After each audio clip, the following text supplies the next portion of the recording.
Greetings to everybody, welcome to our YouTube channel.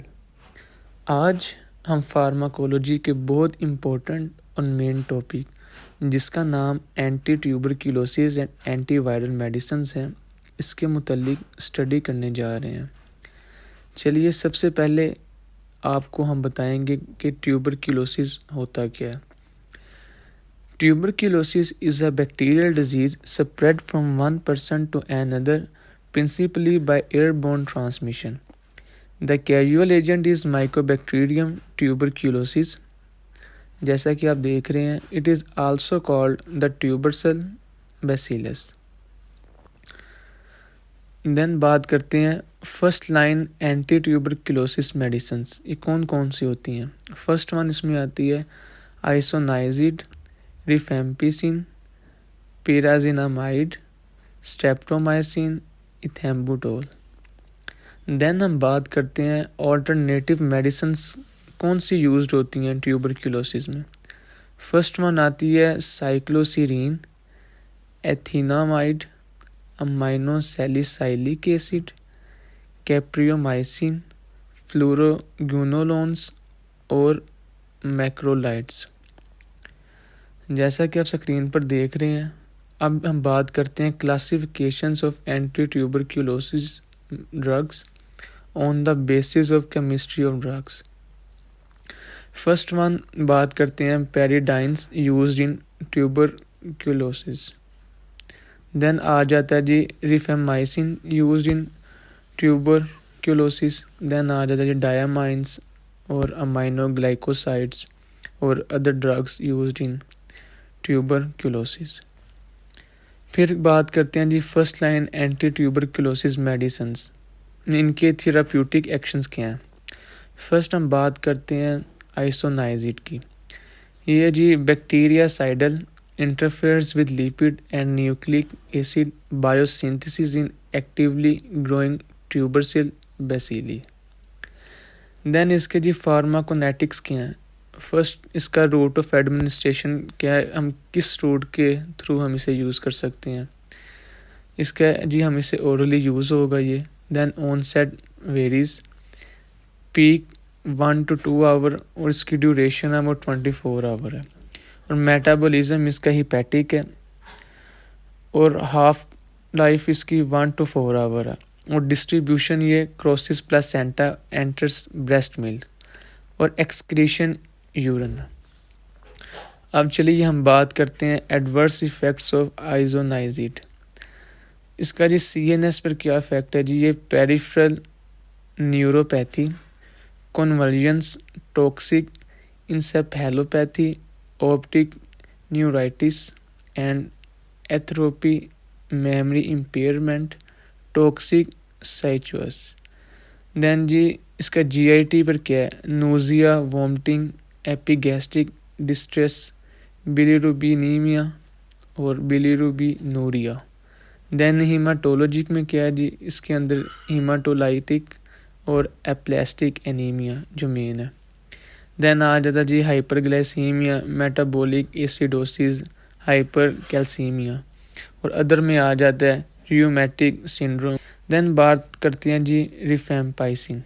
इनके therapeutic action ये जी inhibits DNA dependent RNA polymerase activity in susceptible bacterial cell. Then हम बात करते हैं जी इसके फार्माकोनेटिक्स।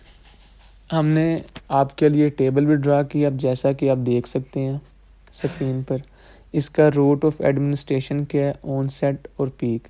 रूट ऑफ एडमिनिस्ट्रेशन इसका ओरल है और IV है और ऑनसेट वेरीज रैपिड और पीक में 1 to 4 आवर और एंड ऑफ इन्फ्यूजन।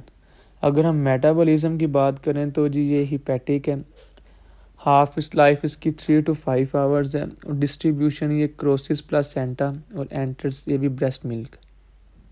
और ये एक्सक्रीशन कहाँ से होता है जी, फीसिस एंड यूरिन में। अगर अब हम इसके एडवर्स इफ़ेक्ट्स ऑफ रिफेम्पाइसिन की बात की जाए तो इसका सेंट्रल नर्वस सिस्टम पर क्या इफेक्ट है जी। मेन ये headache, inability to concentrate, mental confusion, ataxia, muscle weakness. और गैस्ट्रोइंटेस्टाइनल की बात की जाए तो heartburn, epigastric distress, anorexia, nausea, vomiting, diarrhoea, pseudomembranous colitis और पैनक्राइटिस। और अगर हीमेटोलॉजी की बात की जाए तो जी इसका जो मेन है वो haemolytic anaemia, pellagra, hyperglycaemia, metabolic acidosis और हाइपर कैल्सीमिया। अगर डर्माटोलॉजी बात की जाए उस वे में तो रैश, फ्लूशिंग रिएक्शन, और अगर अदर्स इसके अलावा हट के जो इनके एडवर्स इफ़ेक्ट्स क्या वो आ जाता है जी pain in extremities, myopathy, fever, flu like syndrome.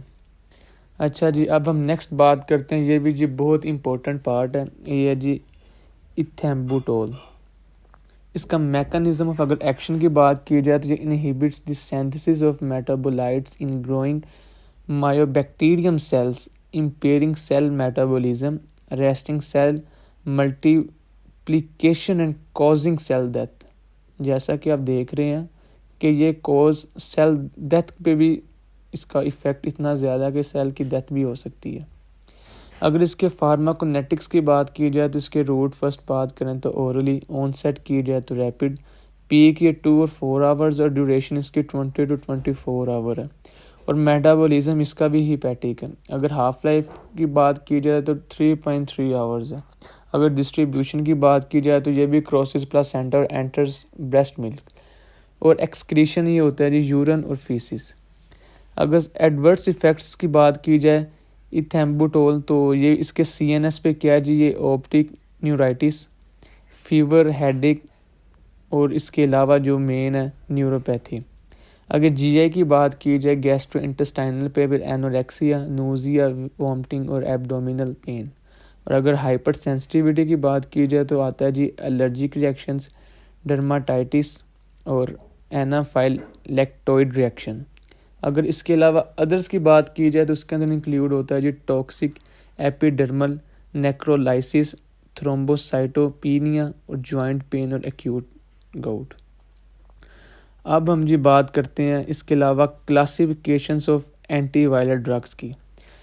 सबसे पहले हम आपको बताएंगे कि जो मेन चीज़ है वो ये है जी एंटीवायरल ड्रग्स 2 पर और इससे ज़्यादा पर क्लासिफाइड होती हैं। फर्स्ट वन की बात करें for respiratory virus infection, for hepatic virus infection और for herpes and cytomegalovirus infection और फॉर HIV इन्फेक्शन, जो कि बहुत इंपॉर्टेंट HIV इन्फेक्शन हम स्टडी करते आ रहे हैं।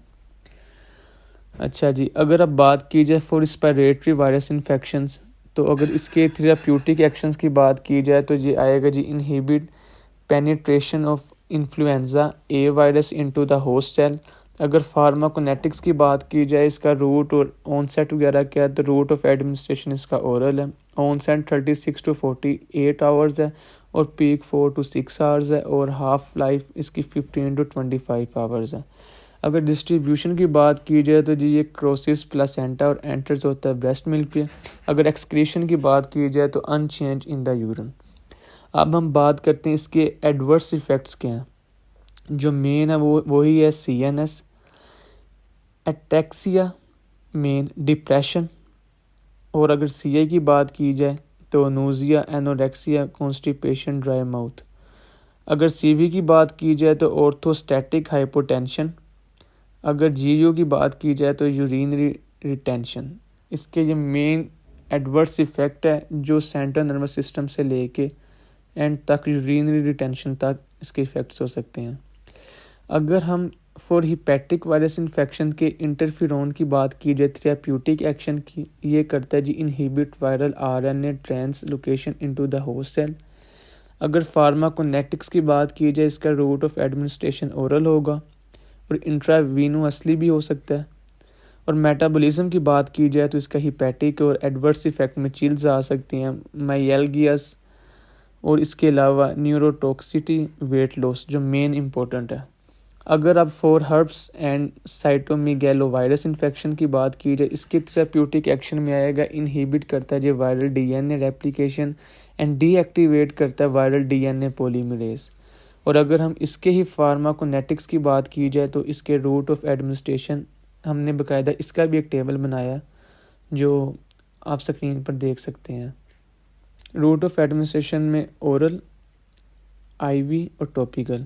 और ऑनसेट में वेरीज इमीडिएट। और पीक 1.5 to 2 आवर और 1 आवर भी इसका पीक जो फार्माकोनेटिक्स है वो हो सकता है।